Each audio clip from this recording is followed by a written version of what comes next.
Este é o Brasil cuja história começamos agora a rememorar. Foi este país gigante, este Brasil de dimensões continentais, o cenário dos fatos que vamos iniciar neste momento. E que começamos a recordar na imagem de jovens que ainda eram crianças quando tudo aconteceu, ou de crianças que nem sequer haviam nascido quando tudo se passou. Dos que não puderam viver as experiências daquela época. E assim, a eles, aos jovens, aos que não viviam ainda, dedicamos principalmente este programa.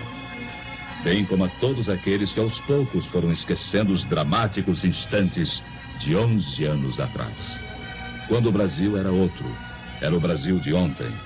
Uma nação no momento histórico de uma gravíssima opção. E voltemos, portanto, um pouco ao passado.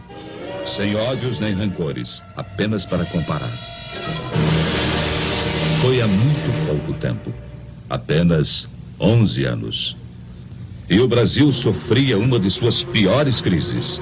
Greves sobre greves, ameaça de guerra civil, caos quase incontrolável, deterioração econômica e financeira, indisciplina invadindo os quartéis, inflação galopante, forçando para o alto, praticamente a cada semana, os preços de tudo.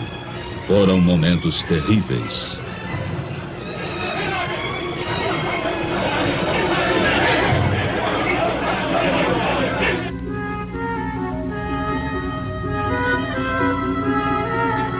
Naquela época, você podia ler a manchete de que era pedida a falência do Banco do Brasil.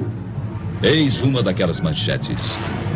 Hoje parece humor negro, diante desse gigante que é o Banco do Brasil, já se afirmando no mundo inteiro. Mas aconteceu. Os jovens de hoje, é certo, não se lembram disso. Eram crianças naquele tempo. Tempo de incertezas. O mundo num de seus melhores períodos de prosperidade. E o Brasil, uma triste presença entre as exceções. Apontado como devedor difícil, de chapéu na mão, mendigando apoio. Pedindo o reparcelamento de compromissos financeiros vencidos. Em situação de quase insolvência. E visto por sua importância no continente como um barril de pólvora, cuja explosão levaria também o caos às nações vizinhas. O Brasil é um país enfermo, dizia-se lá fora. Será uma nova Indochina. O gigante está de joelhos. Essa é a opinião corrente. Fazendo ainda mais triste a nossa imagem pelo mundo afora. Pois o que se dizia no exterior apenas retratava nossa real situação, sem saber como seria o dia de amanhã. Ao sabor de sucessivas crises, mergulhados num cotidiano de boataria e de incertezas. Foram tempos difíceis. Você se lembra? Você, chefe de família. Você que não era criança há 11 anos atrás.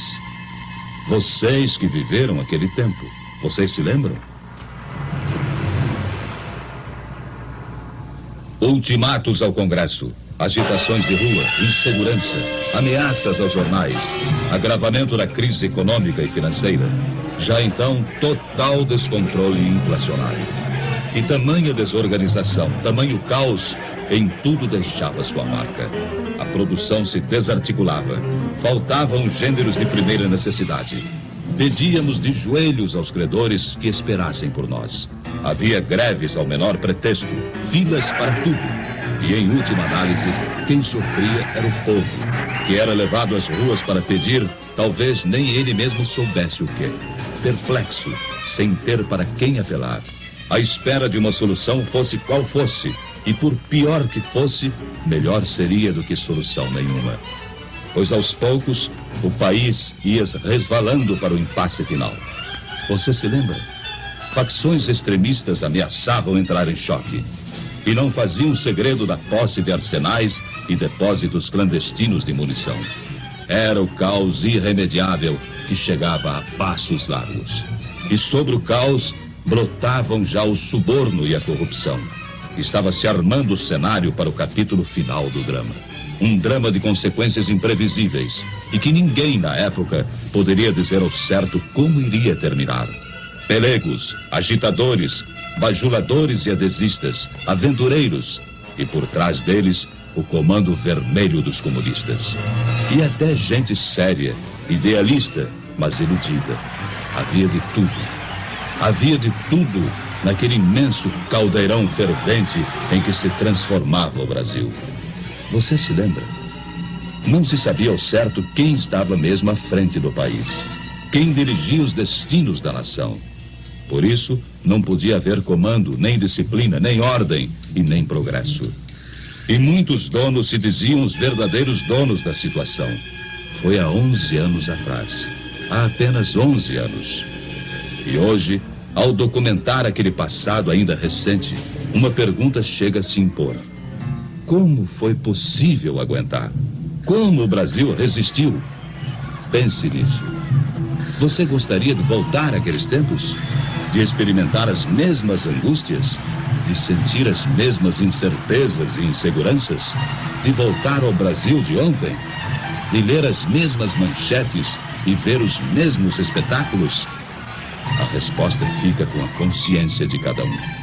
Com a responsabilidade que todos têm diante de si mesmos e diante de todos os demais brasileiros. Março 1964. O drama brasileiro chegava ao auge. A indisciplina e a desordem acabaram por entrar nos quartéis. Desmoronava o princípio da hierarquia. E então via-se o país ameaçado de perder seu último ponto de apoio efetivo na manutenção da ordem pública. Dali em diante, nada mais que o caos absoluto, a desordem total, a violência sem freios nem medidas. E a todos se evidenciou que o Brasil caminhava para o pior. Caminhava para a guerra civil de consequências imprevisíveis. Foi há apenas 11 anos atrás. O peso do medo e da angústia já era insuportável. Falava-se em matar, em fuzilar, em destruir. A união de pelegos e comunistas afiava suas armas. E tudo indicava que nos próximos dias, ou nas próximas horas, brasileiros se lançariam contra brasileiros. No norte, no nordeste, no sul, nas cidades, no campo, em toda parte. Você se lembra? Era o Brasil de ontem. O Brasil de 11 anos atrás.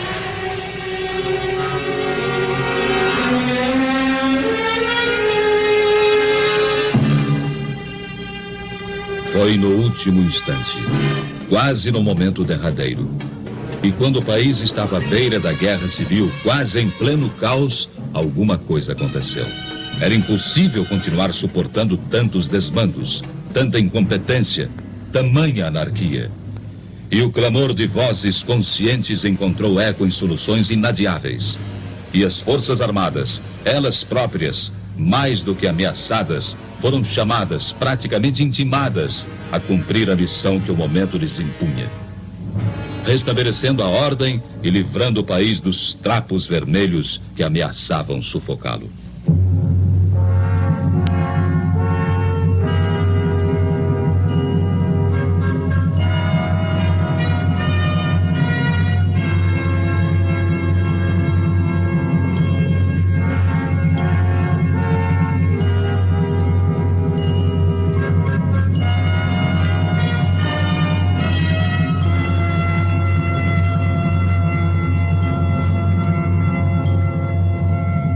Abril de 1964. Tomava posse então o presidente Humberto de Alencar Castelo Branco. À sua frente uma tarefa enorme: normalizar a vida do país, recuperar-lhe as finanças e transpor o hiato havido nos anos anteriores. Um hiato de marasmo e paralisia, tudo isso sufocando o desenvolvimento brasileiro. Foram tempos difíceis. Castelo Branco assumira o posto diante de um quadro inflacionário inédito na história do Brasil. Até o final de 64, caso enérgicas medidas não tivessem sido tomadas, a inflação caminharia para mais de 100%. Seu período foi tipicamente de reconstrução. Restabeleceu a autoridade mesmo à custa de incompreensões de tantos companheiros dos idos de março. Tomou medidas no sentido da restauração do crédito externo do país. Lançou as bases do sistema de planejamentos globais em âmbito nacional e iniciou a retomada do progresso em seu governo. criou-se o BNH, o Banco Nacional da Habitação. Era a ótica do desenvolvimento também no campo social sendo instaurada então. Defeituosa ainda, mas semente de um grande ideal popular. Nos últimos 10 anos, o BNH financiou cerca de 1 milhão de residências. Antes de sua criação, diversos governos haviam levado quase 30 anos para financiar pouco mais de 100 mil unidades residenciais. E Castelo Branco pôde deixar o governo dizendo: entrego ao meu sucessor um país organizado e em ordem.